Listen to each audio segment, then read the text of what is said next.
ಅಂದರೆ ಬದುಕೇ ಸ್ಪರ್ಧೆ, ಅದರಲ್ಲಿ ಯಾವ ಸಂಶಯವೂ ಇಲ್ಲ. ಯಾರಾದರೂ ಇದನ್ನು ಆಯೋಜನೆ ಮಾಡಿದಾರಾ ಇಲ್ಲೋ ಗೊತ್ತಿಲ್ಲ, ನಾವಂತೂ ಸ್ಪರ್ಧೆಲೇ ಇರ್ತೀವಿ, ಪ್ರತಿಕ್ಷಣ ಸ್ಪರ್ಧೆಲೇ ಇರ್ತೀವಿ. ನನಗೆ ಇಷ್ಟವಾದ ಸಂಗತಿಗಳನ್ನು ನನಗೆ ಒಪ್ಕೊಳ್ಳೋಕ್ಕಾಗೋದಿಲ್ಲ ಅಂತಾದರೆ, ಆ ಸಹನೆ ಇಲ್ಲದೇ ಇದ್ದರೆ ದುಃಖವನ್ನು ಸೇರಿಸ್ಕೊಳ್ಳೋದಕ್ಕಾಗೋದಿಲ್ಲ. ನನಗೆ ಇಷ್ಟವಿಲ್ಲದ ಘಟನೆಯ ಪರಿಣಾಮವೇ ದುಃಖ. ಅರ್ಜುನನ ವಿಷಯಕ್ಕೆ ಅವನ ಕರ್ತವ್ಯ ಅಥವಾ ಅವನು ಮಾಡಬೇಕಾದ ಕ್ರಿಯೆ, ನಮಗೆ ಬೇರೆ ಕ್ರಿಯೆ ಇದೆ ಅಂತ ಇಷ್ಟನ್ನು ಇಟ್ಟುಕೊಂಡು ನಮ್ಮದು ಕೊನೆಗೇನೆಂದರೆ ಕೆಲಸ ಮಾಡುವಂತಲೇನೆ ಅಂತ. ಭಕ್ತರಾಗುವುದು ಯೋಗ, ಆದರೆ ಇಷ್ಟು ಯೋಗ್ಯತೆ ಇದ್ದರೆ ಅದು ಬೇರೆ. ಮಹಾಭಾರತದ ರಹಸ್ಯಗಳು. ಈ ಕಾರ್ಯಕ್ರಮದ ಪ್ರಾಯೋಜಕರು ಸಪ್ತಮ್ ತೈಲ, ಶುದ್ಧತೆಗೆ ಆದ್ಯತೆ.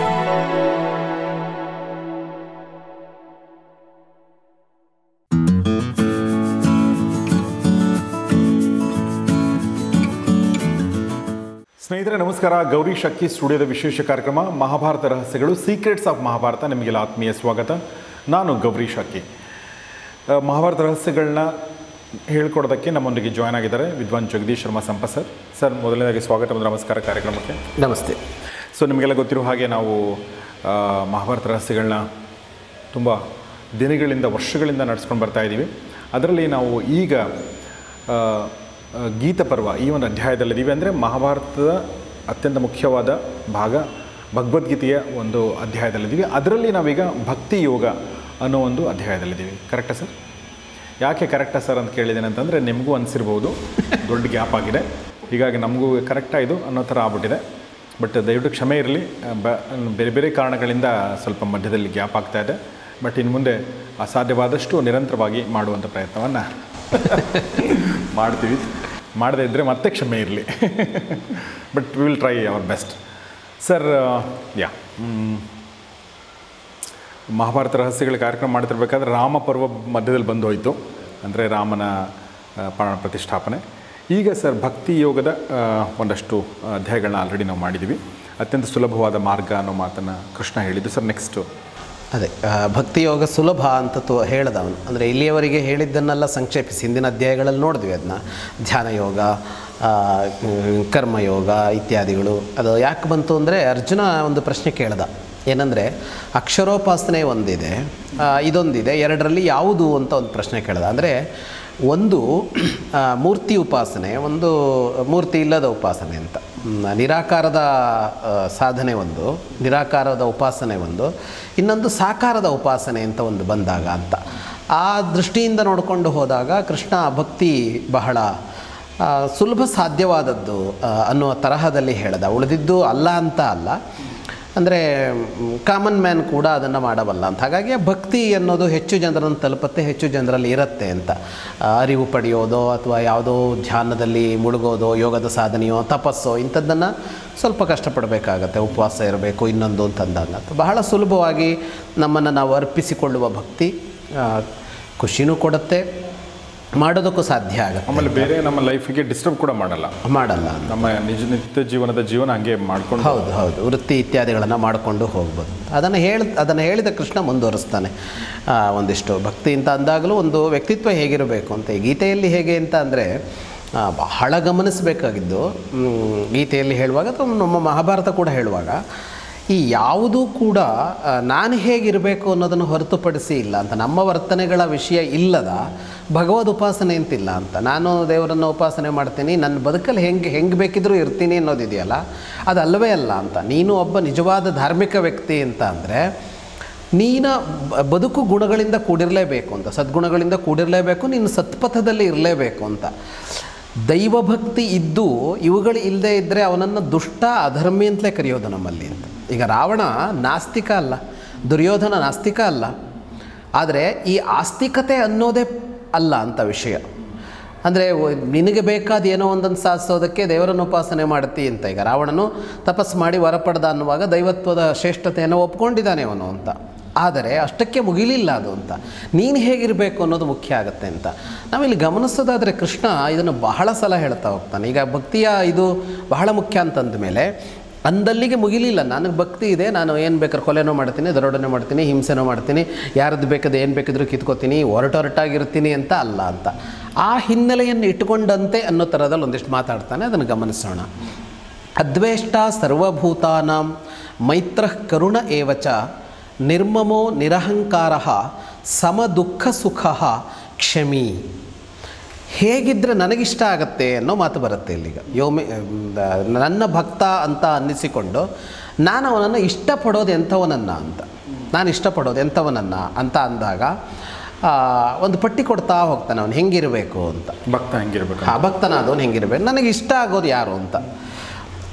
ಅದ್ವೇಷ್ಟ ಸರ್ವಭೂತಾನಾಂ ಅದ್ವೇಷ್ಟ, ಯಾವ ಜೀವಿಯನ್ನು ದ್ವೇಷ ಮಾಡದೇ ಇರುವವನು ಅಂತ. ಯಾವ ಜೀವಿಯನ್ನು ಅಂತನ್ನುವಾಗ ಅಲ್ಲಿ ಮನುಷ್ಯರು ಮಾತ್ರ ಅಲ್ಲ, ನಮ್ಮೂರಿನವರು, ನಮ್ಮ ದೇಶದವರು ಅಥವಾ ಮನುಷ್ಯರು ಅಂತ ಅಲ್ಲ, ಸರ್ವ ಜೀವಿಗಳು ಅಂತಂದಾಗ ಎಲ್ಲವೂ ಬಂದುಬಿಟ್ಟು ಅದರಲ್ಲಿ ಯಾರನ್ನೂ ದ್ವೇಷಿಸಬೇಡ ಅಂತ. ಮೈತ್ರಃ ಅಂತ, ಎಲ್ಲದರ ಕುರಿತು ಮೈತ್ರಿ ಅಂತ. ಈ ಮೈತ್ರಿ ಅನ್ನೋದು ಅದೊಂದು ಸ್ವಭಾವವೇ ಆಗಿಬಿಡಬೇಕು ಅಂತ. ಮೈತ್ರಿ ಅನ್ನೋದು ಯಾರೋ ಕೆಲವರು ನಮ್ಮ ಗೆಳೆಯರಿದ್ದಾರೆ ಅಂತಲ್ಲ ಅಂತ, ಲೋಕದ ಕುರಿತಾಗಿಯೇ ಮೈತ್ರಿಯ ಭಾವ ಇರಬೇಕು ಅಂತ, ಎಲ್ಲರ ಕುರಿತಾಗೂ ಮೈತ್ರಿಯ ಭಾವ ಇರಬೇಕು ಅಂತ.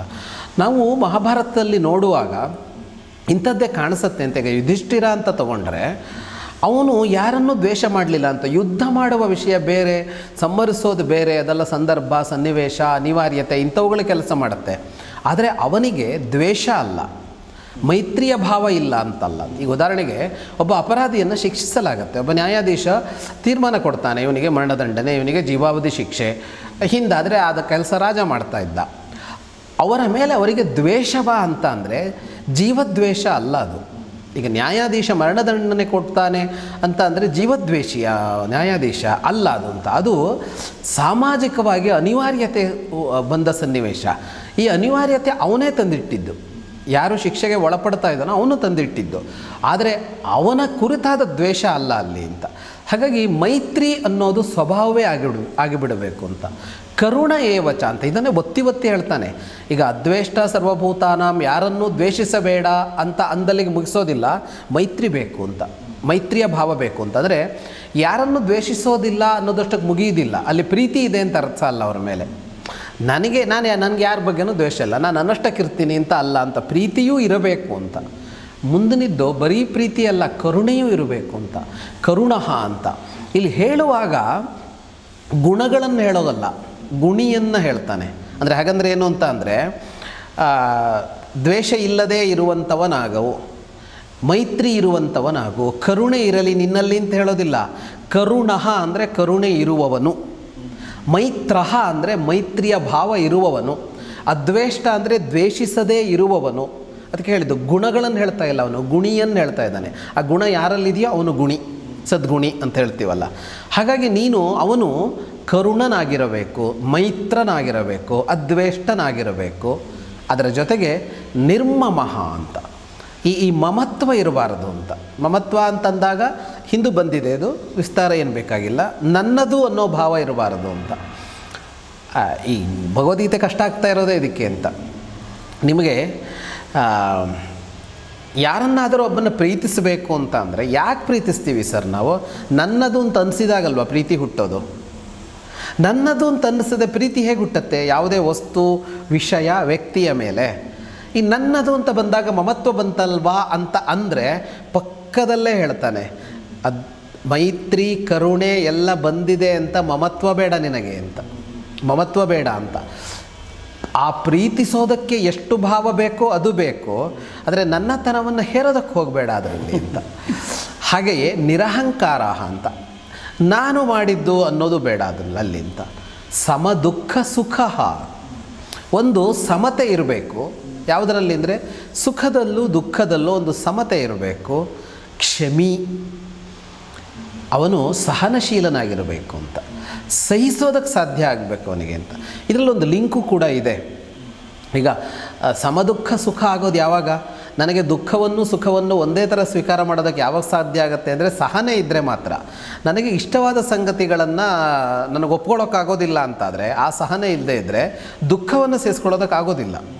ನನಗೆ ಇಷ್ಟವಿಲ್ಲದ ಘಟನೆಯ ಪರಿಣಾಮವೇ ದುಃಖ, ನನಗೆ ಇಷ್ಟವಾಗುವ ಘಟನೆಯ ಪರಿಣಾಮವೇ ಸುಖ. ಹಾಗಾಗಿ ಸಹನೆ ಇದ್ದರೆ ಮಾತ್ರ ಸಮತೆ ಬರೋದಕ್ಕೆ ಸಾಧ್ಯ ಆಗುತ್ತೆ, ಸಮತ್ವ ಬರೋದಕ್ಕೆ ಸಾಧ್ಯ ಆಗುತ್ತೆ ಅಂತ.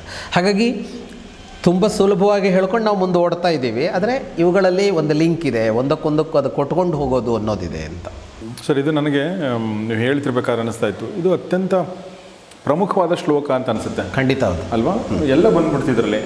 ಬಟ್ ಅದ್ರ ಜೊತೆಗೆ ನನಗೊಂದು ಅಪಾಯ ಏನು ಕಾಣ್ತಾ ಇದೆ ಅಂತಂದರೆ, ದ್ವೇಷ ಮಾಡಬೇಡ ಸರ್ವಭೂತಗಳಲ್ಲೂ, ಮತ್ತು ಕರುಣೆ ಇರಲಿ, ಮೈತ್ರಿ ಭಾವ ಇರಲಿ, ಮಮತ್ವ ಬೇಡ, ಅಹಂಕಾರ ಬೇಡ, ಸುಖ ದುಃಖಗಳನ್ನ ಒಂದೇ ಥರ ನೋಡು, ಕ್ಷಮಾಗುಣ ಇರಲಿ ಅನ್ನೋದು ಬರ್ತಾ ಮನುಷ್ಯ ಅಂತಂದರೆ, ಮನುಷ್ಯನಿಗೆ ಅಂದರೆ ಏನಾದರೂ ಒಂದು ಮಾಡಬೇಕು ಅನ್ನೋದು ಇದೆಯಲ್ಲ, ಅಂದರೆ ಒಂದು ಸಾಧನೆ ಮಾಡಬೇಕು, ಒಂದು ಛಲ, ಆ ಗುಣ ಹೋಗ್ಬಿಡುತ್ತಾ ಅಂತ ಅನ್ನೋ ಭಯ. ಮುಂಚೆನೂ ಚರ್ಚೆ ಮಾಡಿದ್ದೀವಿ ಅನಿಸುತ್ತೆ. ಚರ್ಚೆ ಮಾಡಿದೆ, ಅದನ್ನ ಎಷ್ಟು ಸಲ ಚರ್ಚೆನೂ ಮಾಡಲೇಬೇಕಾಗತ್ತೆ ಅದನ್ನ. ಇದರ ದುಷ್ಪರಿಣಾಮ ಅಂತಂದರೆ, ಇದನ್ನು ಸರಿಯಾದ ಸೆನ್ಸಲ್ಲಿ ತಗೊಳ್ಳದೇ ಇದ್ದರೆ ಇದೇನಾಗುತ್ತೆ ಅಂದರೆ ತಟಸ್ಥವಾಗಿರುವ, ಸುಮ್ಮನೆ ಇದ್ದು ಬಿಡುವ ಅನ್ನೋದಾಗತ್ತೆ ಅಂತ. ಯಾಕೆಂದರೆ ಏನಾದರೂ ಮಾಡೋದಕ್ಕೆ ಅಂತ ಹೊರಟಾಗ ಅಲ್ಲಿ ಇವೆಲ್ಲ ಹುಟ್ಕೊಂಡ್ಬಿಡುತ್ತೆ. ಏನಂದರೆ ಒಂದು ಮಮತೆ ಬರಬೇಕಾದಲ್ಲಿ ಅದನ್ನು ಸಾಧಿಸಬೇಕು ಅಂತಂದಾಗ ನಾನು ಮಾಡಿದೆ ಅಂತ ಎಲ್ಲೋ ಒಂದು ಕಡೆ ಬರಬೇಕು, ನಾನು ಮಾಡ್ತೀನಿ ಅನ್ನುವ ಹುಮ್ಮಸ್ಸು ಬೇಕು.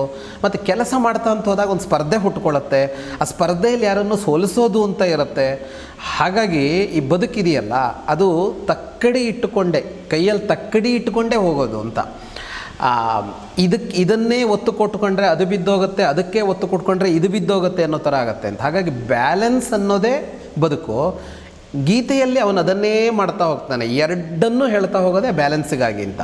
ಹಾಗಾಗಿ ಇದನ್ನು ಇಷ್ಟೇ ಸೆನ್ಸಲ್ಲಿ ತಗೊಳ್ಬಾರ್ದು, ಇದನ್ನು ಇಷ್ಟೇ ಸೆನ್ಸಲ್ಲಿ ತಗೊಳ್ಬಾರ್ದು, ಆ ಅಂಶಗಳನ್ನು ಬಿಡುವಂತೆ ಇಲ್ಲ. ಯಾಕೆಂದರೆ ಇಷ್ಟೆಲ್ಲ ಹೇಳಿ ಕೊನೆಗೇನು ಅಂದರೆ ತಸ್ಮಾತ್ ಯುದ್ಧಸ್ವ ಭಾರತ ಅಂತ ಮುಗಿಸ್ತಾನೆ ಅವನು ಕೃಷ್ಣ ಅರ್ಜುನನಿಗೆ. ಹಾಗಾಗಿ ನೀನು ಯುದ್ಧ ಮಾಡು ಅಂತ. ಇದೆಲ್ಲದರ ಸಾರಾಂಶ ಏನು ಕೊನೆಗೆ ಅಂದರೆ ತಸ್ಮಾತ್ ಅಂದರೆ ಆ ಕಾರಣಕ್ಕಾಗಿ, ಯುದ್ಧಸ್ವ ಯುದ್ಧ ಮಾಡು ಭಾರತ ಅರ್ಜುನ.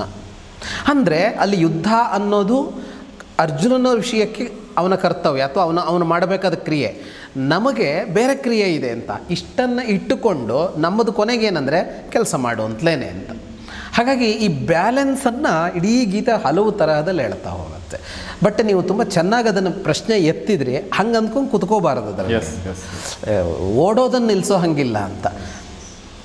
ಸಂತುಷ್ಟ ನನಗೆ ಒಂದು ನಿಮಿಷ, ಮೊನ್ನೆ ಯಾವುದೋ ಒಂದು ವಿಡಿಯೋ ನೋಡ್ತಾ ಇದ್ದೆ ರೀಲ್ಸಲ್ಲಿ.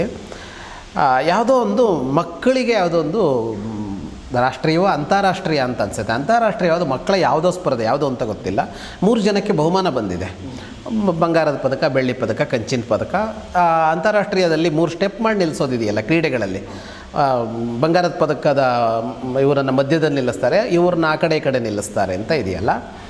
ಅಲ್ಲಿ 3 ಜನರನ್ನು ನಿಲ್ಲಿಸ್ತಾರೆ. ಫಸ್ಟು ನಿಲ್ಲಿಸಿದ ಮೇಲೆ ಇದನ್ನು ಹಾಕ್ತಾರೆ, ಪದಕ ಹಾಕ್ತಾರೆ. ಪದಕ ಹಾಕಿದ್ದಾರೆ. ಪದಕ ಹಾಕಿದ ಕೂಡಲೇ ಆಚೆ ಈಚೆ 2 ಯಾವುದೋ ಬಿಳಿಯ ದೇಶದ ಹುಡುಗಿಯರಿದ್ದಾರೆ, ಮಧ್ಯದಲ್ಲೊಂದು ಕಪ್ಪು ದೇಶದ ಹುಡುಗಿ ಇದ್ದಾಳೆ. ಈ ಹಾಕಿದ ಕೂಡಲೇ ಅಲ್ಲಿ ಫೋಟೋ ತೆಗಿತಾ ಇದ್ದಾರಲ್ಲ, ಆ ಹುಡುಗಿ ಪುಟ್ಟು ಮಗು, ಅವ್ರು 3 ಜನ ಪುಟ್ಟ ಮಕ್ಕಳು, ಅವರೇನು 1ನೇ ಕ್ಲಾಸ್ 2ನೇ ಕ್ಲಾಸ್ ಮಕ್ಕಳು ಇದ್ದಿರ್ಬೋದು. ಆ ಮಗು, ಮಧ್ಯದಲ್ಲಿರೋ ಮಗು, ಆಚೆ ಈಚೆ ಇರುವ ಇಬ್ಬರನ್ನು ಮೇಲ್ ಬಾ ಅಂತೇಳಿ ತನ್ನ ಸ್ಟ್ಯಾಂಡನ್ನು ನಿಲ್ಲಿಸ್ಕೊಂಡು ಇಬ್ಬರು ಹೆಗಲ ಮೇಲೆ ಕೈ ಹಾಕ್ಕೊಂಡು ಫೋಟೋ ತೆಗೆಸ್ಕೊಂಡು ಒಂದು ರೀಲ್ ಓಡ್ತಾ ಇತ್ತು ಇದು ಅಂತ. ಈ ಮಗುವಿಗೆ ಆ ಭಾವ ಇದೆ, ಇಲ್ಲಿಗೆ ಅವಳು ಕೆಳಗಿರಬಾರ್ದು, ನಾವು ಒಟ್ಟಿಗಿರಬೇಕು ಅನ್ನೋ ಭಾವ ಇದೆ. ಆದರೆ ಆ ಸ್ಪರ್ಧೆಯನ್ನು ಮಾಡುವಾಗ ಆ ಮಗುವಿಗೆ ತಾನು ಇವರಷ್ಟೇ ಓಡ್ತೀನಿ ಅಂತ ಓಡಿಲ್ಲವಲ್ಲ, ಅದು ಓಟದ ಸ್ಪರ್ಧೆ ಆಗಿತ್ತು ಅಂತ ಅಂದ್ಕೊಂಡ್ರೆ, ಆ ಲಾಸ್ಟ್ನವಳಿದಾಳಲ್ಲ, ನಾನು ಅಷ್ಟೇ ಓಡ್ತೀನಿ ಅಂತ ಅಂದ್ಕೊಂಡಿದ್ರೆ ಇವಳು ಆ ಜಾಗಕ್ಕೆ ಬರ್ತಾ ಇರಲಿಲ್ಲ ಅಂತ. ಅಂದರೆ ಅದು ಕರ್ತವ್ಯ. ಬ್ಯೂಟಿಫುಲ್. ಆಗ ಸ್ಪರ್ಧೆ ಇದೆ, ಓಡುವಾಗ ಸ್ಪರ್ಧೆ ಇದೆ. ಆಗ ಗುರಿ ಏನು ಅಂದರೆ ಎಲ್ಲರಿಗಿಂತ ಮೊದಲು ನಾನು ಗುರಿ ತಲುಪ್ತೇನೆ ಅನ್ನೋದೇ. ಅಂದರೆ ಅದನ್ನು ನಿನ್ನನ್ನು ಸೋಲಿಸ್ತೇನೆ ಅಂತ ಅಂದ್ಕೊಂಡು ನಿನ್ನನ್ನು ಸೋಲಿಸ್ತೇನೆ ಅಂತಲೇ. ಗೆದ್ದ ಮೇಲೆ ಎಲ್ಲರೂ ಒಂದೇ ಅಂತ, ಸೋತವರು ಒಂದೇ, ಗೆದ್ದವರು ಒಂದೇ ಅಂತ ಈ ಭಾವ ಇದೆಯಲ್ಲ, ಇದೇ ಭಗವದ್ಗೀತೆ ಅಂತ. ನಂಗೆ ಅದನ್ನು ನೋಡಿ ಭಾಳ ಸಂತೋಷ ಆಯ್ತು. ಅದನ್ನು ನೋಡಿ ಈ ಬ್ಯಾಲೆನ್ಸನ್ನೇ ಅವನು ಹೇಳ್ತಾ ಹೋಗೋದು ಅಂತ. ಸ್ಪರ್ಧೆ ಅಂತ ಮಾತ್ರ ತೆಗೆದುಕೊಳ್ಳೋನಿಗೆ, ಆ ಮನೋಭಾವ ಇರೋವನಿಗೆ ಇಲ್ಲಿ ಬಂದ ಮೇಲೆ ಒಟ್ಟಿಗೆ ನಿಲ್ಲಿಸ್ಕೋಬೇಕು ಅಂತ ಅನಿಸಲ್ಲ. ಇಲ್ಲ ನಾವೆಲ್ಲ ಒಟ್ಟಿಗೆ ಹೀಗೆ ಅಂತ ಅಂದವನು ಸ್ಪರ್ಧೆಗೆ ಅನ್ಫಿಟ್ ಅವನು. ಅಂದರೆ ಬದುಕೇ ಸ್ಪರ್ಧೆ, ಅದರಲ್ಲಿ ಯಾವ ಸಂಶಯವೂ ಇಲ್ಲ. ಯಾರಾದರೂ ಇದನ್ನು ಆಯೋಜನೆ ಮಾಡಿದಾರಾ ಇಲ್ಲೋ ಗೊತ್ತಿಲ್ಲ, ನಾವಂತೂ ಸ್ಪರ್ಧೆಲೇ ಇರ್ತೀವಿ, ಪ್ರತಿಕ್ಷಣ ಸ್ಪರ್ಧೆಲೇ ಇರ್ತೀವಿ, ಏನು ಮಾಡಿದರೂ ಸ್ಪರ್ಧೆಲಿ ಇರ್ತೀವಿ. ಸ್ಪರ್ಧೆಯ ಫಲಿತಾಂಶ ಬಂದ ಮೇಲೆ ಮತ್ತೆ ಸ್ಪರ್ಧೆಯ ಭಾವ ಬೇಡ ಅಂತ. ಅದು ಇಲ್ಲಿ ಭಾಳ ನೀವು ಕೇಳಿದ ಪ್ರಶ್ನೆಗೆ ಹೊಂದ್ಕೊಳ್ಳುತ್ತೆ. ಭಾಳ ಬ್ಯೂಟಿಫುಲ್ ಆಗಿದೆ ಸರ್. ನಾನೊಂದು ಇನ್ಸಿಡೆಂಟ್ ಹೇಳ್ಬಿಡ್ತೀನಿ ಸರ್, ಆಮೇಲೆ ಯಾವಾಗೋ ಹೇಳ್ಬೇಕು ಅಂದ್ಕೊಂಡಿದ್ದೆ. ನಾನು ಪ್ರತಿದಿನ ನನ್ನ ಮಗನ ಬಿಡಕ್ಕೆ ಹೋಗ್ಬೇಕಾದ್ರೆ ಅಲ್ಲೊಬ್ಬ ತರಕಾರಿ ಚಿಕ್ಕದೊಂದು ಅಂಗಡಿ ಇಟ್ಕೊಂಡಿದ್ದಾನೆ, ರಸ್ತೆನೆಲ್ಲ ಇಟ್ಕೊಂಡಿದ್ದಾನೆ. ನಾನು ಗಮನಿಸಿರಲಿಲ್ಲ ಇಷ್ಟು ದಿನ. ನಾನು ಯಾವಾಗಲೂ ಒಂದು ಅಂಗಡಿನಲ್ಲಿ ಹೋಗಿ ತೊಗೋತಿದ್ದೆ. ಒಂದು ಸಲ ಅವನ ಹತ್ರ ಹೋಗಿ ತೊಗೊಳಕ್ಕೆ ಹೋದೆ, ಗೊತ್ತಾಯಿತು ಅವನು UPI ಯೂಸ್ ಮಾಡಲ್ಲ, ಅವನು ದುಡ್ಡಷ್ಟೇ ತೊಗೋತಾನೆ. ನಾನು ಅವತ್ತು ಹೋಗಿ ತೊಗೊಂಡೆ. ನಾನು ಆಮೇಲೆ ನೋಡಿದೆ UPI ಇಲ್ಲ. ಅವನಂದ ಆಮೇಲೆ ಕೊಡಿ ಸರ್ ಅಂದ. ನಾನು ಇವನೇನು ಹಿಂಗಂತನಲ್ಲ ಅಂಥೇಳಿ ನಾನು ಬಂದೆ. ನನಗೆ ಗೊತ್ತು ನಾನು ಕೊಡ್ತೀನಿ ಅಂತ. ನನಗೆ ನನ್ನ ಮನಸ್ಸಲ್ಲಿ ನಂಬಿಕೆ ಇದ್ದರೆ ನಾನು ಸ್ವಲ್ಪ ನನಗೆ ಗೊತ್ತು ನಾಳೆ ಕೊಡ್ತೀನಿ ಅಂಥೇಳಿ ನಾನು ಬಂದೆ. ಅವ್ನು ನನ್ನ ಕಡೆ ನೋಡಲೂ ಇಲ್ಲ. ಈಗ ನಾಳೆ ಇವ್ರು ಕೊಡ್ತಾರಾ ಇಲ್ಲ ಅಂತ ಯೋಚನೆನೂ ಮಾಡಲಿಲ್ಲ. ನನ್ನ ಮುಖ ನೆನಪಿಟ್ಕೊಳ್ಳೋಂಥ ಪ್ರಯತ್ನವೂ ಮಾಡಲಿಲ್ಲ. ಅವನು ಸುಮ್ಮನೆ ಬಂದ. ಸುಮ್ಮನೆ ನಾನು ಬಂದೆ. ಮರುದಿನ ಹೋಗಿ ನಾನು ಮತ್ತೆ ಅವ್ನು ಮಾಡ್ತಾಯಿದ್ದಾನೆ ಕೆಲಸ, ಒಂದು 60 ವರ್ಷ. ಅವನಿಗೆ ನಾನು ಕೊಟ್ಟರೆ ಇಸ್ಕೊಂಡು ಅಷ್ಟೇ. ಅವ್ನು ನನ್ನ ಕಡೆ ನೋಡಲೂ ಇಲ್ಲ. ಆಮೇಲೆ ನಂಗೆ ಗೊತ್ತಾಯಿತು ಅವನು ಹಾಗೆ ಇರೋದು ಅಂತ. ಅಂದರೆ ನನಗೆ ಅದು ಭಗವದ್ಗೀತೆಯ ಅಂದರೆ ಈ ಯಾವುದೋ ಒಂದು ತತ್ವದ ಸಾಕಾರ ರೂಪ ಅನ್ನಿಸ್ತವನು. ಅವನು ತನ್ನ ಕೆಲಸ ನಿಷ್ಠೆಯಿಂದ ಮಾಡ್ತಾನೆ, ಚಟುವಟಿಕೆಯಿಂದ ಇರ್ತಾನೆ. ಆಮೇಲೆ ಅಂದರೆ ಕೊಟ್ಟ ಅದನ್ನು, ಅದ್ರ ಬಗ್ಗೆ ಏನೂ ಇಲ್ಲ, ಅವ್ನು ನಾಳೆ ಕೊಡ್ತಾನೆ ಇಲ್ವಾ ಅಂಥೇಳಿ. ನಾವು ಕೊಟ್ಟವ ಇಸ್ಕೊಂಡ, ಕೊಡದೇ ಇದ್ರೆ ತೊಂದರೆ ಇಲ್ಲ, ಯಾಕಂದರೆ ಅದು ಬರ್ತಾಯಿದೆ ದುಡ್ಡು ಅವನಿಗೆ. ಇದು ನಿಮ್ಗೆ ಅವ್ನು ನೋಡಿದಾಗ ನಿಮ್ಮ ಪ್ರೀತಿಯ ಧರ್ಮವ್ಯಾದ ನೆನಪಾಗಿರ್ಬೋದು. ಸೊ ಹಂಗೆ ನಮಗೆ ಎಕ್ಸಾಂಪಲ್ಗಳು ಸಿಗ್ತಾನೆ ಹೋಗ್ತವೆ. ನಾವು ಹೇಗೆ ರಾಮನ ಬಗ್ಗೆ ಮಾತಾಡ್ತಾ ನಮಗೆ ಎಕ್ಸಾಂಪಲ್ ನಮಗೆ ನಿಜ ಜೀವನದಲ್ಲಿ ಅನಿಸುತ್ತೋ ಮಾತಾಡ್ತೀವೋ, ಅದೇ ಥರ ಇಲ್ಲೂ ಕೂಡ ಈ ಎಕ್ಸಾಂಪಲ್ಗಳು ನಮಗೆ ಇಲ್ಲ. ಇಲ್ಲಿ ಇದೆ ಇದೆಲ್ಲ. ಈ ತತ್ವಗಳು ಮನುಷ್ಯನನ್ನು ಮೀರಿದ ಯಾವುದೋ ಹೊಸ್ತಲ್ಲ, ಇವುಗಳೆಲ್ಲ ಇದೆ ಇದರಲ್ಲಿ, ಖಂಡಿತವಾಗೂ ಇದೆ. ಅಂದರೆ ನಾವು ಬಹಳ ಸಾಮಾನ್ಯ ಅಂತ ಅಂದುಕೊಂಡವ್ರು ತೋರಿಸ್ಬಿಡ್ತಾರೆ ಅಂತ. ಅಂದರೆ ಒಬ್ಬ ತರಕಾರಿ ಮಾರ್ತಾ ಇರುವ ಯಾರೋ ಒಬ್ಬ ಅಂದರೆ ಒಂದು UPI ಬಳಸ್ತಾ ಇರೋನು ಕೇಳಿದ್ರೆ ನನ್ನ ಮೊಬೈಲೇ ಇಲ್ಲ ಅಂತ ಹೇಳ್ಬೋದು, ಅಂಥವನು ಆಗಿದ್ದಿರ್ಬೋದು ಅವನು. ಆದರೆ ಈ ಭಾವ ಅವನಲ್ಲಿ ಸಹಜವಾಗಿದೆ ಅಂತ. ಅವನೇನು ಇದನ್ನು ಓದಬೇಕಾಗಿಲ್ಲ, ತಿಳ್ಕೊಳ್ಬೇಕಾಗಿಲ್ಲ. ಆಮೇಲೆ ಯೋಚನೆ ಮಾಡಿದೆ, ಅವನು ಮೊಬೈಲ್ನ ಯಾಕೆ ಬಳಸಲ್ಲ? ಅವನ ಹತ್ರ ಮೊಬೈಲ್ ಇಲ್ಲ ಅಂತಲ್ಲ, ಅವನ ಹತ್ರ ಸಣ್ಣ ಮೊಬೈಲ್ ಇದೆ ಅನಿಸುತ್ತೆ. ಆಮೇಲೆ ನಾನು ಮರುದಿನ ಯೋಚನೆ ಮಾಡಿ ನೋಡಿದಾಗ, ಅವನ ದುಡ್ಡು ಕೊಡೋಕೆ ಹೋದಾಗ ಅವನು ದುಡ್ಡು ಇಟ್ಕೊಳ್ಬೇಕಲ್ಲ. ಅವಾಗ ನೋಡಿದ ಅವನ ಹತ್ರ ಸುಮಾರು ದುಡ್ಡಿದೆ. ಅಂದರೆ ಬಡವ ಅಲ್ಲ ಅವನು ವ್ಯಾಪಾರದಿಂದ ದುಡಿತಾ ಇದ್ದಾನೆ. ಅವನು ಬಡತನದಿಂದ ಅವನು ತೊಗೊಂಡಿಲ್ಲ ಅಷ್ಟೇ, UPI ಯೂಸ್ ಮಾಡ್ತಾ ಇಲ್ಲ ಅಷ್ಟೇ. ಸೊ ಅದೇ ಅದು ಎಷ್ಟು ಚೆನ್ನಾಗಿದೆ ಅಂತ ಬಂತ ಅಂದರೂ ಸಂತೋಷ ಇಲ್ಲ, ಬರದೇ ಇದ್ದಿದ್ರು ಅವನೇನು ತಲೆ ಕೆಡಿಸ್ಕೊಳ್ತಾ ಇರಲಿಲ್ಲ ಅಂತ. ಬಂದಿದ್ದಕ್ಕೆ ಸರಿ ಅಷ್ಟೇ, ಬರಬೇಕಿತ್ತು ಬಂತು, ಬರಲಿಲ್ಲ ಅಂದರೆ ಹೋಯ್ತು ಬಿಡು ಅಂತ ಅಷ್ಟು ಅಂತ. ತುಂಬ ಚೆನ್ನಾಗಿದೆ. ಬಟ್ ಅದಕ್ಕೆ ಹಾರ್ಡ್ ವರ್ಕ್ ಮಾಡ್ಕೊಂಡು ಕಷ್ಟಪಡ್ಕೊಂಡು ಬೆಳಗ್ಗೆ ತಂದು ಇಟ್ಟು ಮಾಡ್ತಾನೆ. ಹಂಗಂತ ಎಲ್ಲವೂ ಅಂದರೆ ಅದ್ರ ಬಗ್ಗೆ ಒಂದು ಪ್ಯಾಷನ್ ಇದೆ ಆ ಕೆಲಸದ ಬಗ್ಗೆ. ಬಟ್ ಔಟ್ಕಮ್ ಬಗ್ಗೆ ಅಷ್ಟೇ ನಿರ್ಲಿಪ್ತತೆ ಕೂಡ ಇದೆ. ಆವಾಗಲೇ ಒಂದು ಸುಖವಾಗಿರೋಕ್ಕೆ ಸಾಧ್ಯ ಇದೆ. ಕರೆಕ್ಟ್. ಸಂತುಷ್ಟ, ಅದೇ ಬಂತು. ಸಂತುಷ್ಟ ಸತತಂ ಯೋಗಿ ಯಥಾತ್ಮ ದೃಢ ನಿಶ್ಚಯ ಮಯ್ಯರ್ಪಿತ ಮನೋಬುದ್ಧಿ ಯೋ ಮದ್ಭಕ್ತ ಸಮೇ ಪ್ರಿಯ. ಇದನ್ನು ಆರಂಭ ಮಾಡಿದ್ದು ಅದಕ್ಕೆ. ಸ ಮೇ ಪ್ರಿಯ, ಸಹ ಮೇ ಪ್ರಿಯ, ಅವನು ನನ್ನ ಇಷ್ಟದವನು ಅಂತ. ನನಗ್ಯಾರು ಇಷ್ಟ ಅಂತ ಹೇಳ್ತಾ ಇದ್ದಾನೆ ಕೃಷ್ಣ. ಯಾರು ಅಂದರೆ ಈಗ ಹೇಳಿದ್ವಲ್ಲ ಅಷ್ಟು, ಅದು ಮತ್ತಿನ್ನಷ್ಟಿದೆ. ಸತತಂ ಸಂತುಷ್ಟ ಅಂತ, ಯಾವಾಗಲೂ ಒಂದು ತುಷ್ಟಿ ಇರಬೇಕು ಅಂತ. ಈ ತುಷ್ಟಿ ಸಂತುಷ್ಟಿ ಅಂದರೆ ಏನು ಅಂದರೆ ಅದೊಂದು ತುಂಬಿದ ಭಾವ. ಅದು ಸಂತುಷ್ಟಿ ಅಂದರೆ ಯಾವುದು ಅಂತ ಅಂದರೆ ಸುಖ ಬೇರೆ, ಭೋಗ ಬೇರೆ, ಭೋಗ ಸಾಧನಗಳು ಬೇರೆ, ಸಂತುಷ್ಟಿ ಬೇರೆ. ಸಂತೃಪ್ತಿ ಅಂತ ಹೇಳ್ತೀವಲ್ಲ ನಾವು, ತೃಪ್ತಿ ಸಂತೃಪ್ತಿ ಅಂತ, ಅದು ಅಂತ. ಈಗ ಜೇಬಿಗೆ ಹಣ ಬರೋದಿದೆಯಲ್ಲ, ಹಾಕ್ಕೊಳ್ಳೋದು, ಬ್ಯಾಂಕ್ ಬ್ಯಾಲೆನ್ಸ್ ಜಾಸ್ತಿ ಮಾಡೋದಿದೆಯಲ್ಲ, ಅದಕ್ಕೊಂದು ತೃಪ್ತಿ ಸಂತೃಪ್ತಿ ಅಂತ ಬರೋದೇ ಇಲ್ಲ. ನಮ್ಮಲ್ಲಿ ಈ ಊಟ ಹಾಕೋದು ಅಂತ ಭಾರತದಲ್ಲಿ ದೊಡ್ಡ ವಿಷಯನಲ್ಲ. ನಮ್ಮಲ್ಲಿ ನಾವೆಲ್ಲದಕ್ಕೂ ಊಟ ಹಾಕ್ತೀವಿ ನಾವು. ಅಂದರೆ ಆಹಾರ ಕೊಡೋದೇ ನಮ್ಮ ಇದು ಅಂತ. ಯಾಕೆ ಅಂತ ಅಂದರೆ ಬಹಳ ಸುಲಭವಾಗಿ ಸಾಕು ಅಂತ ಅನ್ನಿಸುವ ಭಾವ ಮೂಡೋದು ಊಟದಲ್ಲಿ ಅಂತ. ಅದು ಎಂಥ ಮನುಷ್ಯ ಆದರೂ ಒಂದಂತ ಆದಮೇಲೆ ಸಾಕು ಅಂತ ಅನಿಸತ್ತೆ, ಅಲ್ಲಿಗೆ ತೃಪ್ತಿ ಆಗತ್ತೆ, ಸಂತೃಪ್ತಿ ಆಗತ್ತೆ. ಈ ಸಾಕು ಅನ್ನುವ ಭಾವ ಬರೋದು ಅಲ್ಲಿದೆಯಲ್ಲ, ಬೇರೆ ಕಡೆ ಬರಲ್ಲ. ಅದು ಬೇರೆ ಯಾವುದ್ರಲ್ಲೂ 10 ಬಟ್ಟೆ ಇದ್ದರೆ 11ನೇ ಬಟ್ಟೆಗೆ ಮನಸ್ಸಾಗತ್ತೆ. 10 ಮನೆ ಕಟ್ಟಿದವನಿಗೆ 11ನೇ ಮನೆ ಬೇಕು ಅಂತ ಅನಿಸುತ್ತೆ. ಲಕ್ಷ ಇದ್ದವನಿಗೆ ಕೋಟಿ ಬೇಕು, ಕೋಟಿ ಇದ್ದವನಿಗೆ 10 ಕೋಟಿ ಬೇಕು. ಇದು ಹೋಗ್ತಾನೇ ಇರುತ್ತೆ. ಅದನ್ನು ಹೋಗಬಾರ್ದು ಅಂತಲ್ಲ. ಎಗೈನ್ ಮತ್ತು ಅದೇ ಪ್ರಶ್ನೆಗೆ ಬಂದರೆ ಆ ಪ್ರಯತ್ನ ನಿಲ್ಲಿಸಬೇಕು ಅಂತಲ್ಲ. ಆದರೆ ನೀವು 1 ರೂಪಾಯಿನಲ್ಲೂ ಒಂದು ಸಂತೋಷ, 100 ರೂಪಾಯಿನಲ್ಲೂ ಅದೇ ಸಂತೋಷ, ಕೋಟಿ ರೂಪಾಯಿನಲ್ಲೂ ಅದೇ ಸಂತೋಷ ಅಂತ ಅನ್ನೋ ಭಾವ ಇದ್ದುಬಿಟ್ರೆ ಅದು ಸಂತುಷ್ಟ ಸತತಂ ಅಂತ. ಈ ಭಾವ ಇಲ್ಲದೇ ಇದ್ದರೆ ಮಾಡಿದ್ದಷ್ಟು ವ್ಯರ್ಥ ಅಂತ. ಇದು ಬೇರೆಯವರಿಗಾಗೆಲ್ಲ ಈ ಸಂತೃಪ್ತಿ, ನನಗೇ ಇಲ್ಲ ಅಂತ, ನಾನು ಇನ್ನೂ ಏನೋ ಮಾಡಬೇಕು ಅನ್ನುವ ತಹತಹಿಕೆ, ಇದು ಬೇರೆ. ಆದರೆ ಆ ಏನೋ ಮಾಡಬೇಕು ಅನ್ನುವಾಗ ಈಗ ಆಗಿದ್ದಿದೆಯಲ್ಲ, ಅದರಲ್ಲೊಂದು ಸಮಾಧಾನ ಪಡೋದಕ್ಕಾಗಲಿಲ್ಲ ಅಂತ ಅಂದರೆ ಆ ನನ್ನ ಪ್ರಯತ್ನಗಳು ನನ್ನಲ್ಲಿ ರೋಗ ತರುತ್ತೆ. ಈ ಧಾವಂತ, ಈ ಒತ್ತಡ ಇವುಗಳೆಲ್ಲ ಇವು ಬ್ಲಡ್ ಪ್ರೆಷರ್ ಜಾಸ್ತಿ ಮಾಡುತ್ತೆ, ಇನ್ನೊಂದು ಜಾಸ್ತಿ ಮಾಡುತ್ತೆ, ರೋಗ ತರ್ತಾ ಹೋಗುತ್ತೆ. ಪ್ರಯತ್ನ ಅಷ್ಟೇ ಮಾಡ್ತಾ ತನ್ನ ಇದರಲ್ಲಿ ಯಾವ ಬದಲಾವಣೆಯನ್ನು ಮಾಡಿಕೊಳ್ಳದೆ ಇದ್ದರೆ ಆಗಿದ್ದಕ್ಕೆ ತೃಪ್ತಿ, ಆಗಬೇಕಾದರ ಬಗ್ಗೆ ಬಹಳ ದೊಡ್ಡ ಗುರಿ ಅಂತ ಇಟ್ಕೊಂಡು ಹೋಗುವ ಬ್ಯಾಲೆನ್ಸ್ ಇದ್ದರೆ ಅಂತ. ಅದಕ್ಕೆ ಸಂತುಷ್ಟಿ ಅನ್ನೋದು ಅದು ನಾವೇ ಆಗಬೇಕು ಅಂತ. ಇಲ್ಲೂ ಕೂಡ ಅವನು ಸಂತುಷ್ಟಿ ಅನ್ನಲ್ಲ, ಸತತಂ ಸಂತುಷ್ಟ, ಸದಾ ಸಂತುಷ್ಟನಾಗಿ ಇರುವವನು, ಸಂತೃಪ್ತನಾಗಿ ಇರುವವನು ಅಂತ. ಅಂದರೆ ಅದು ಅವನದ್ದೇ ಆಗಿಬಿಡಬೇಕದು ಅಂತ. ಯೋಗಿ ಯೋಗಿ ಅಂತಂದಾಗ ನಾವು ಹಿಂದೆ ಸಾಕಷ್ಟು ವ್ಯಾಖ್ಯಾನ ನೋಡಿದ್ವಿ. ಅದು ಯಥಾತ್ಮ, ಒಂದು ಇಂದ್ರಿಯಗಳ ಮೇಲಿನ ಒಂದು ನಿಯಂತ್ರಣ ಅಂತ. ಇವೆಲ್ಲ ಒಂದಕ್ಕೊಂದಕ್ಕೊಂದಕ್ಕೆ ತಾಕೊಂಡೇ ಇರೋದು. ಅಂದರೆ ಈಗ ಸತತವಾಗಿ ಸಂತೃಪ್ತಿ ಅಂತ ಇರಬೇಕು ಅಂತ ಅಂದರೆ ಇಂದ್ರಿಯಗಳ ಮೇಲೊಂದು ಸಂಯಮ ಬೇಕು ಅಂತ. ಈ ಇಂದ್ರಿಯ ಸಂಯಮ ಅಂತ ಅಂದರೆ ಈಗ ಕಣ್ಣು ನೋಡುತ್ತೆ, ಸಂಯಮ ಏನು ಅದರ ಮೇಲೆ ಅಂದರೆ ಅದು ಎಷ್ಟು ನೋಡಬೇಕು ಅಂತ ಡಿಸೈಡ್ ಮಾಡೋದು ಸಂಯಮ. ಕಿವಿ ಕೇಳಿಸ್ಕೊಳ್ಳುತ್ತೆ, ಎಷ್ಟು ಕೇಳಿಸ್ಕೊಳ್ಬೇಕು ಅಂತ ಒಂದು ನಿಯಮ ಹಾಕ್ಕೊಳ್ಳೋದು ಸಂಯಮ ಅಂತ ಕರೆಸ್ಕೊಳ್ಳುತ್ತೆ. ಕಣ್ಣು ಏನನ್ನು ನೋಡದೇ ಇರೋದು ಸಂಯಮ ಅಲ್ಲ.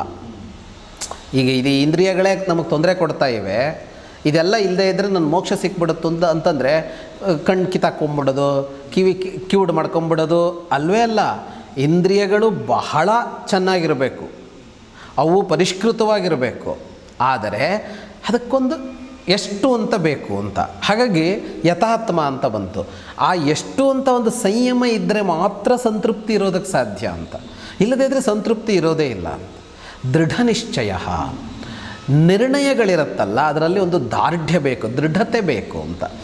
ಅದೊಂದು ಗುರಿಯ ವಿಷಯದಲ್ಲಿರ್ಬೋದು ಅಥವಾ ಇಲ್ಲಿ ಮೇಲೆ ಬಂದಿರೋ ಎಲ್ಲೋ ವಿಷಯಗಳಲ್ಲಿರ್ಬೋದು. ವಿಚಲಿತರಾಗಬಾರದು ಅಂತ, ಬದಲಾಗಬಾರದು ಅಂತ. ಈ ಕ್ಷಣ ಒಂದು ಕ್ಷಣಂ ಪಿತ್ತಂ ಕ್ಷಣಂ ಚಿತ್ತಂ ಅಂತ ಈಗೊಂದು ಮನಸ್ಸು, ಮುಂದಿನ ಕ್ಷಣದಲ್ಲಿ ಒಂದು ಮನಸ್ಸು. ಈಗ ಹೋಗೋಣ ಅಂದ್ಕೊಳ್ಳೋದು, ಮುಂದಿನ ಕ್ಷಣ ಬೇಡ ಅಂದ್ಕೊಳ್ಳೋದು, ಈಗ ಮಾಡೋಣ ಅಂದ್ಕೊಳ್ಳೋದು, ಮುಂದಿನ ಕ್ಷಣದಲ್ಲಿ ಮಾಡೋದು ಬೇಡ ಅಂತ ಅಂದ್ಕೊಳ್ಳೋದು. ಈ ಗೊಂದಲಗಳು ಅಂತ ಇವೆಯಲ್ಲ, ಈ ವಿಚಲಿತರಾಗೇ ಇರೋದು ಅಂತ ಇದೆಯಲ್ಲ, ಅದು ಏನನ್ನು ಸಾಧಿಸೋದಕ್ಕೆ ಬಿಡೋದಿಲ್ಲ ಅಂತ. ಹಾಗಾಗಿ ದೃಢ ನಿಶ್ಚಯ ಅಂತ, ನಿಲುವು ಗಟ್ಟಿಯಾಗಿರಬೇಕು ಅಂತ. ಮೈಯರ್ಪಿತ ಮನೋಬುದ್ಧಿ, ಮನಸ್ಸು ಬುದ್ಧಿ ಎರಡೂ ನನಗೆ ಅರ್ಪಿತವಾಗಿರಬೇಕು ಅಂತ. ಇಲ್ಲಿ ಮನಸ್ಸು ಬುದ್ಧಿ ಅಂತಂದಾಗೆಲ್ಲ ಬೇರೆ ವ್ಯಾಖ್ಯಾನಗಳು ಬೇರೆ ಇವೆ. ಇಲ್ಲಿ ನಾವು ಇಷ್ಟೇ ತಗೊಳ್ಳೋದಾದರೆ ಮನಸ್ಸು ಅಂತಂದರೆ ಭಾವ, ಬುದ್ಧಿ ಅಂತಂದರೆ ಯೋಚನೆ ಅಂತ, ಅಂದರೆ ಚಿಂತನೆ ಅಂತ. ಚಿಂತನೆ ಅಂತಂದರೆ ಲಾಜಿಕ್ಕಿಗೆ ಒಳಪಡುವಂಥದ್ದು, ತರ್ಕಕ್ಕೆ ಒಳಪಡುವಂಥದ್ದು. ಭಾವ ಅನ್ನುವಾಗ ಅಲ್ಲಿ ತರ್ಕ ಕೆಲಸ ಮಾಡಬೇಕು ಅಂತ ಇಲ್ಲ ಅಂತ. ಬರುವ ಯೋಚನೆಗಳೆಲ್ಲ ಭಾವ ಆಗಿರುತ್ತೆ ಅಂತ. ಈ ಎರಡೂ ಕೂಡ ಭಾವವು ಮತ್ತು ಬುದ್ಧಿಯು ಅಂದರೆ ತಾರ್ಕಿಕವಾದ ಯೋಚನೆಗಳು, ಅವು ಎರಡೂ ಕೂಡ ಮೈ ಅರ್ಪಿತ, ನನ್ನಲ್ಲಿ ಅದು ಅರ್ಪಿತವಾಗಿರಬೇಕು. ಯಹ ಸಹ ಮದ್ಭಕ್ತ ಮೇ ಪ್ರಿಯ, ಹೀಗೆ ಇರುವ ನನ್ನ ಭಕ್ತ ನನಗೆ ಪ್ರಿಯ. ಅಂದರೆ ಮದ್ಭಕ್ತ ಮೇ ಪ್ರಿಯ, ನನ್ನ ಭಕ್ತನನ್ನು ಕಂಡರೆ ನನಗೆ ಇಷ್ಟ ಅಂತ ಅಲ್ಲ. ಹೀಗಿರುವ ಭಕ್ತನನ್ನು ಕಂಡರೆ, ಹೀಗಿರುವ ನನ್ನ ಭಕ್ತನನ್ನು ಕಂಡರೆ ನನಗಿಷ್ಟ ಅಂತ. ನನ್ನ ಭಕ್ತ ಅಂತ ಅಂದಾಗ ಈಗ ನನ್ನನ್ನು ಯಾರೊಬ್ಬ ಗೌರವಿಸ್ತಾನೆ, ನನ್ನನ್ನು ಯಾರೋ ಪ್ರೀತಿಸ್ತಾನೆ, ನನ್ನನ್ನು ಯಾರೋ ಅಭಿಮಾನಿಸ್ತಾನೆ ಅಂತಂದಾಗ ನಮಗೆ ಅವ್ರು ಕಂಡ್ರೆ ಇಷ್ಟ ಇರುತ್ತೆ. ಅವ್ರು ತಪ್ಪು ಮಾಡಲಿ ಸರಿ ಮಾಡಲಿ ಹೆಂಗೆ ಇರಲಿ ನಮ್ಮವ್ರವರು ಹೆಂಗೆ, ಯಾಕೆ ನನ್ನನ್ನು ಗೌರವಿಸ್ತಾನೆ ಅವನು, ಅದಲ್ಲ ಅಂತ. ಹಾಗಾಗಿ ನನ್ನ ಭಕ್ತ ನನಗೆ ಪ್ರಿಯ ಅಂತಲ್ಲ, ಹೀಗೆಲ್ಲ ಇರುವ ನನ್ನ ಭಕ್ತ ಅಂತಂದಾಗ ಭಕ್ತ ಅನ್ನೋನು ಹೀಗಿರಲೇಬೇಕು ಅಂತ. ಇದರ ಅರ್ಥ ಏನು ಅಂತ ಅಂದರೆ ಅವನ ಭಕ್ತ ಸೃಷ್ಟಿಗೆ ಅನುಕೂಲವಾಗೇ ಇರಬೇಕು ಅಂತ. ಇಷ್ಟು ಒಬ್ಬ ಮನುಷ್ಯನಲ್ಲಿದ್ದರೆ ಅವನಿಂದ ಸೃಷ್ಟಿಗೆ ಯಾವ ಕೆಡಕೂ ಇಲ್ಲ, ಯಾರಿಗೆ ಯಾವ ತೊಂದರೆಯೂ ಇಲ್ಲ ಅಂತ. ಅಂದರೆ ಏನನ್ನೂ ಹಾಳು ಮಾಡದವ, ಏನನ್ನೂ ನಾಶ ಮಾಡದವ ಅಂತಹ ಭಕ್ತ ಮಾತ್ರ ಇಷ್ಟವಾಗುತ್ತಾನೆ ಅಂತ. ಇದನ್ನು ಭಕ್ತರೆಲ್ಲ ಗಮನಿಸಬೇಕು ಅಂತ. ನಮಗೆ ಭಕ್ತಿ ಇರುತ್ತೆ, ದೇವರನ್ನು ನಂಬ್ತೀವಿ, ಆಸ್ತಿಕತೆ ಇದೆ, ನಮಗೆ ಭಕ್ತಿಯೂ ಇದೆ, ನಿರಂತರವಾದ ಭಕ್ತಿಯೂ ಇದೆ. ಆದ ಮಾತ್ರಕ್ಕೆ ಒಳಿತಾಗಿ ಬಿಡುತ್ತೆ ಅಂತ ಭಾವಿಸಬೇಕಾಗಿಲ್ಲ. ಅದರ ಫಲ ಇದೆ ಇಲ್ಲ ಅಂತಲ್ಲ, ಅದರ ಫಲಗಳು ಇರುತ್ತೆ ಇಲ್ಲ ಅಂತಲ್ಲ. ಆದರೆ ತಪ್ಪುಗಳನ್ನು ಮಾಡ್ತಾ ಇದ್ದರೆ, ಪಾಪಗಳನ್ನು ಮಾಡ್ತಾ ಇದ್ದರೆ ಅದರ ದುಷ್ಫಲವನ್ನು ಅನುಭವಿಸಲೇಬೇಕಾಗತ್ತೆ. ಹಾಗಾಗಿ ಭಕ್ತರಾಗುವುದು ಯೋಗ, ಆದರೆ ಇಷ್ಟು ಯೋಗ್ಯತೆ ಇದ್ದರೆ ಅದು ಬೇರೆ. ಹಾಗಾಗಿ ಇದರ ಮೂಲಕ ಭಕ್ತರಿಗೆ ಒಂದು ಸಂವಿಧಾನ ರೂಪಿಸಿಬಿಡ್ತಾನೆ ಅವನು. ಇದನ್ನು ಕೃಷ್ಣ ಭಕ್ತರು ಅಂತಲ್ಲ ಅವನು ಹೇಳ್ತಾ ಇರೋದು ಇಲ್ಲಿ. ನನ್ನ ಅನ್ನೋದಕ್ಕೆ ಅರ್ಥವೇ ಅಲ್ಲ, ದೈವ ಭಕ್ತರು ಅಂತ. ಅದು ಯಾವ ರಿಲಿಜನ್ನಿಗಾದರೂ ತಗೊಳ್ಳಿ, ಯಾವ ಉಪಾಸನಾ ಪಂಥಕ್ಕಾದರೂ ತಗೊಳ್ಳಿ, ಯಾವ ದೇವರ ಭಕ್ತರಿಗಾದರೂ ತಗೊಳ್ಳಿ. ಬೇಡ ಯಾವುದೋ ಮನುಷ್ಯರನ್ನು ಆರಾಧಿಸುವ, ಮನುಷ್ಯರನ್ನು ಗೌರವಿಸುವ, ಈಗಂತೂ ಫ್ಯಾನ್ ಫಾಲೋಯಿಂಗ್ ಅನ್ನೋದೊಂದು ದೊಡ್ಡ ವಿಷಯ, ಅಲ್ಲಿ ಬೇಕಿದ್ರೂ ತಗೊಳ್ಳಿ. ಇರಬೇಕಾದದ್ದು ಹೀಗೆ. Beautiful sir. ನೀವು ಹೇಳಿದಂಗೆ ಒಂದು ಸ್ಟ್ರಕ್ಚರ್, ಒಂದು ಸಂವಿಧಾನ ಹಾಕ್ಕೊಟ್ಟಿದ್ದಾನೆ ಕೃಷ್ಣ ಅಂತ ಅನ್ನೋದ್ರಲ್ಲಿ ಯಾವ ಅನುಮಾನ ಕೂಡ ಇಲ್ಲ. ಇವೆಲ್ಲ ನಮ್ಗೆ ಗೊತ್ತೇ ಇಲ್ವಲ್ಲ ಅನ್ನೋದೇ ಒಂದು, ಅಂದರೆ ಎಲ್ಲೂ ಬಂದಿಲ್ವಲ್ಲ ನಮ್ಮ ಇದರಲ್ಲಿ ಅನ್ನೋದು ಯಾವಾಗಲೂ ಒಂದು ಕಾಡ್ತಾ ಇರುತ್ತೆ. ಇರಲಿ, ತೊಂದರೆ ಇಲ್ಲ, ಈಗ ಬರ್ತಾ ಇದೆ, ಸಿಗ್ತಾ ಇದೆ.